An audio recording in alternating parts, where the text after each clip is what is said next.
Two people, same job, same salary, same plan to save $300 every single payday.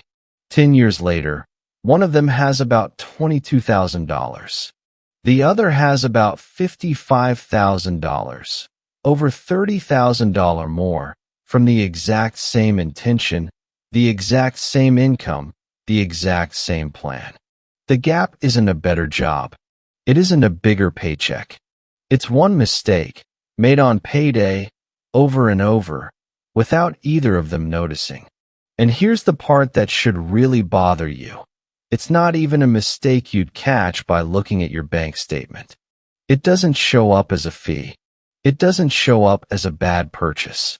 It hides inside a decision that feels completely reasonable every single time you make it. I'm going to show you exactly what that mistake is.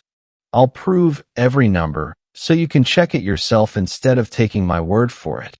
Then I'll give you a simple 4-step fix and a second example. Someone who didn't start fixing this until her 40s, so you can see this isn't just a young person's game. 30 minutes from now, you'll know exactly what to change before your very next paycheck lands. Here's the mistake. I'll save whatever's left over. It sounds responsible. Pay the bills, live your life, save the rest. Almost everyone does some version of this, and almost nobody questions it. Because on the surface, it sounds like exactly what a sensible person would do. Here's the problem. Whatever's left over isn't a number. It's a feeling. And feelings are terrible at arithmetic. The moment your paycheck lands in checking, it stops being future savings in your head and starts being available money. Not because you decided that, because that's just how your brain treats money sitting somewhere accessible. Behavioral economists call it mental accounting, like keeping 2 jars of the exact same coins in your kitchen, one labeled rent money and one with no label at all. Even though the coins are identical, you treat them completely differently, based only on where they're sitting. Quick gut check before we go further. Think about how differently $100 feels depending on where you found it. $100 sitting in checking on a random Wednesday feels like nothing. The exact same $100 set aside in an envelope labeled vacation fund feels almost untouchable. Same money, different label. That's mental accounting, and your paycheck is walking straight into the version of it that costs you money. So the plan to save $300 doesn't fail because you're bad at saving. It fails because leftover was never a real plan to begin with. It was a hope wearing a plan's clothes. If you had to guess, right now, how much of your last paycheck actually made it into savings versus how much you planned to save, would those two numbers even be close? For most people, they're not even in the same neighborhood. And that gap is exactly where thousands of dollars quietly disappear every year, without a single moment that felt like a mistake while it was happening. Here's where it gets expensive. Say you get paid every 2 weeks, 26 paychecks a year. If leftover saving actually delivers, on average, less than half of what you planned, which is a generous guess, most tracking on this shows people fall further short than that. You're not failing occasionally. You're failing on a schedule. 26 times a year, quietly, without a single dramatic moment you'd notice. None of the individual gaps feel like anything. A slightly bigger grocery run because you were tired and didn't feel like cooking. A dinner out that felt earned after a rough week. A subscription you forgot to cancel. Nothing reckless. 20 small, reasonable decisions, repeated 26 times a year for a decade. Here's what makes this so hard to catch. There's no warning light for it. No overdraft fee. No scary letter in the mail. The money just slowly drifts from the plan you had for it, one ordinary Tuesday at a time, and every single one of those Tuesdays feels completely fine on its own. Stack that up for 10 years, And you're not looking at a rounding error.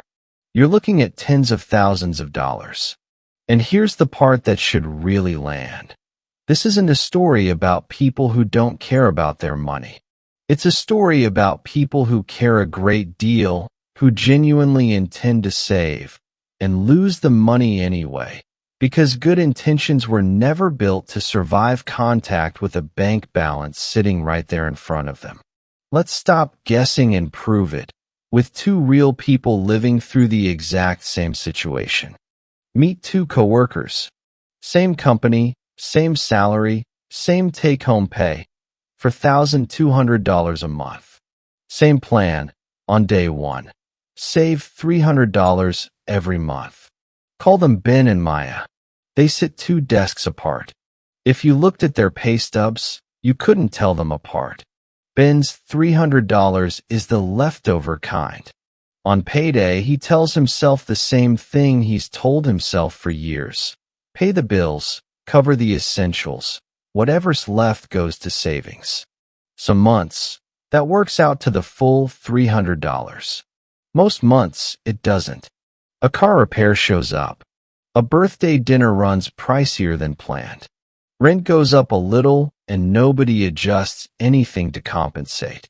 Averaged out across a full year, his real savings comes out to about $120 a month. He's not lazy. His money is just sitting and checking long enough to start looking like spending money before he moves it. Maya's $300 works completely differently. The same day her paycheck lands, before she spent $1 of it, $300 moves automatically into an investment account. She never sits down and decides to save it each month. She made that decision exactly once, a long time ago, and it just keeps running on its own. Here's the math, and you can run every bit of it yourself. Ben saves $120 a month. Maya saves $300 a month. Both amounts are invested at an average return of 8% a year, compounded monthly, which just means the interest you earn starts earning its own interest, the way a snowball picks up more snow with every extra roll down the hill. Run that for 10 years. Ben ends up with about $22,000. Maya ends up with about $55,000. Put plainly, same salary, same starting plan, same decade, and Maya has about $33,000 more, purely because her $300 was real every single month, and Ben's was only real about 40% of the time. Sit with that for a second, because it's not a story about who tried harder. Ben genuinely intended to save the full amount, every single month, and he'd tell you that himself without a hint of doubt. This is a timing problem, not a discipline problem, and timing, unlike willpower, is something you can fix once and be done with. Here's exactly how. Step 1. Decide the number before payday, not on payday. The number can't be whatever's left. It has to be a specific figure, and you need to decide it on a day when there's no money sitting in front of you tempting you to round it down. A boring Tuesday, a few days before your next paycheck, not payday itself, when the balance staring back at you makes every number feel negotiable. Here's why the timing of the decision matters as much as the number itself. On payday, your brain is doing math with real, visible money, and visible money is persuasive. It's easy to look at a healthy balance and think, I'll save $300 this time, I promise, and genuinely mean it, right up until a reasonable sounding expense shows up 3 days later and quietly eats into that promise. It doesn't need to be $300. It can be $50. The number matters far less than the fact that it was decided in advance, once, instead of renegotiated 26 times a year. Quick check. Could you say your savings number out loud right now, without checking your balance first? If you had to go look, that's the exact gap this step closes. But picking the right number won't save you a single dollar if it doesn't actually move on time. And that's exactly where most plans quietly fall apart next. Step 2. Automate the transfer to the day of the deposit, not a random date later in the month. This is where Ben's plan actually broke. His $300 was never set to move on a specific day. It was meant to happen at some point, which in practice meant after bills, after groceries, after everything else had already taken its share, by which point the money had already started to feel like ordinary spending cash. Here's the fix, and it's simpler than it sounds. Most banks let you schedule an automatic transfer for a specific date. Go set that date to match your paycheck's deposit date. If your bank can trigger a transfer the moment the deposit lands, even better, since that closes the gap to zero. Not sure if your bank supports that? It takes about 2 minutes to check inside your app's transfer settings. Worth doing today? Not eventually. Once that transfer is set up, you never have to remember to do it again. It just runs, the same way your rent gets paid whether you're paying attention that week or not. That fixes when the money moves. Where it moves to matters just as much. And that's the part almost everyone skips entirely. Step 3. Send it somewhere with actual friction to get back out. If your savings sit one tap away from checking in the same app, you haven't actually fixed anything. You've just relocated the leftover problem one screen over. It still feels reachable, so it still feels spendable. Instead, send that money somewhere that takes real, deliberate effort to move back. A separate bank entirely, a brokerage account, anywhere that isn't a single tap from your debit card. Think of it like putting cookies on a high shelf instead of leaving them on the counter. You can still reach them if you really want to. You just won't grab one automatically, without thinking.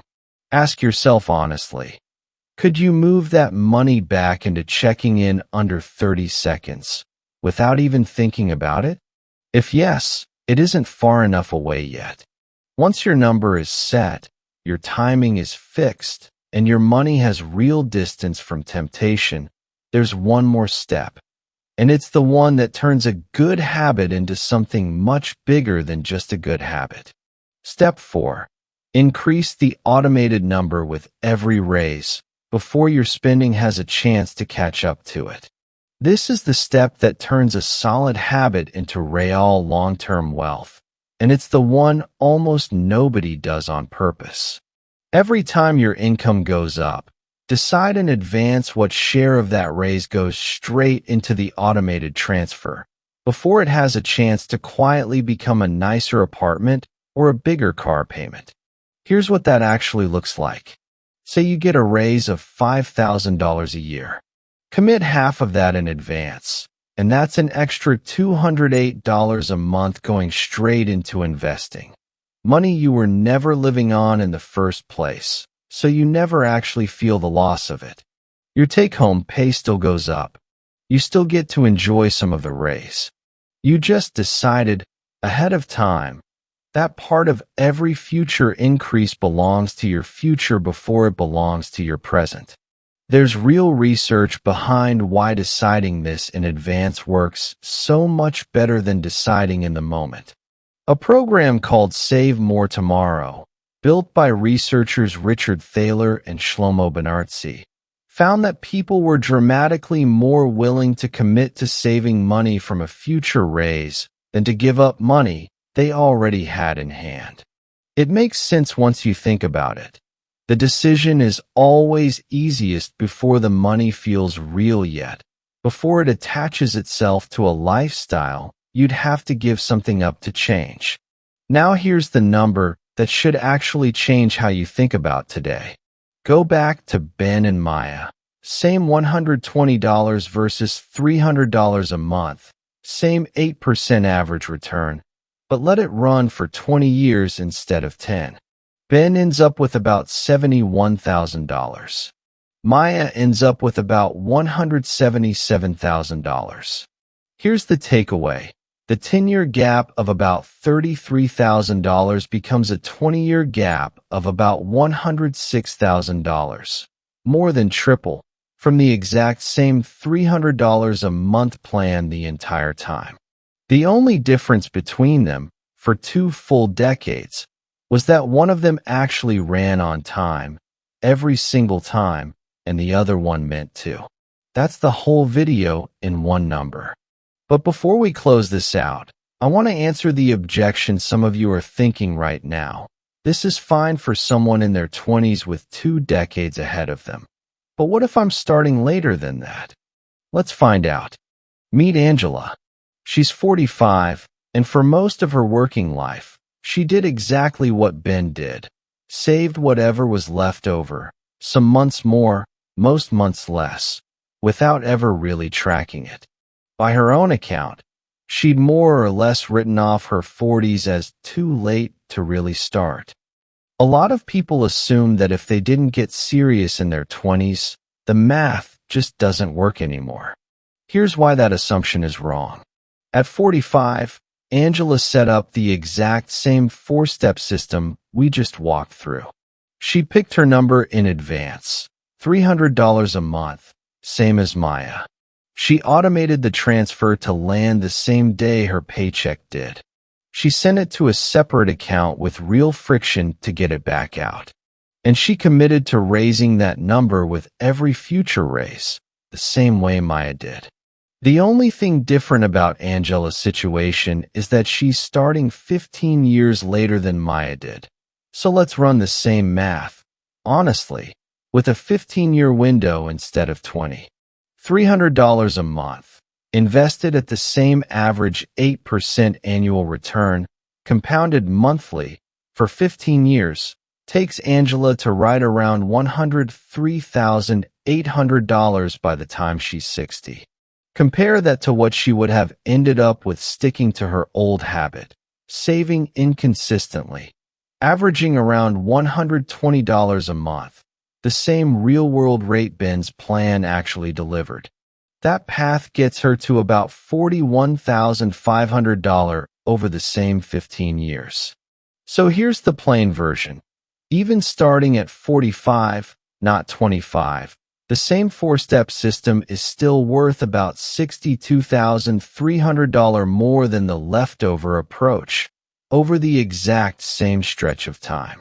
Angela didn't need 2 extra decades to make this worth doing. She needed one decision, made on a boring Tuesday at 45, the same way Maya made hers years earlier. The system doesn't care how old you are when you finally set it up. It only cares whether it's actually running. If you've been telling yourself it's too late to bother, Angela's $103,800 says otherwise. And so does the math behind it, which you can check yourself the same way you checked Ben and Maya's. Ben didn't lose $106,000 because he earned less, or wanted it less, or worked less hard than Maya. Angela didn't spend 20 extra years behind because she started her career carelessly. Both of them lost real money to the exact same quiet mistake. I'll save what's left was never actually a plan. It just felt like one. So here's what to do before your next paycheck, not after it. Pick your number today, on a day with no money in front of you clouding the decision. Set the transfer to trigger the same day your paycheck lands. Send it somewhere with real friction, so it takes actual effort to pull back out. And the next time you get a raise, decide in advance what share of it goes straight into that transfer, before your spending has a chance to catch up to it. Next week, I'm walking through exactly how to set all 4 of these steps up on the most common banks and brokerages, step by step. Subscribe so you don't miss it. And before you go, answer this honestly in the comments. Is your savings plan actually automated right now, or is it still living in the whatever's left category? Be honest. That one answer says more about the next 10 years of your life than almost anything else you could tell me. I'll see you in the next one.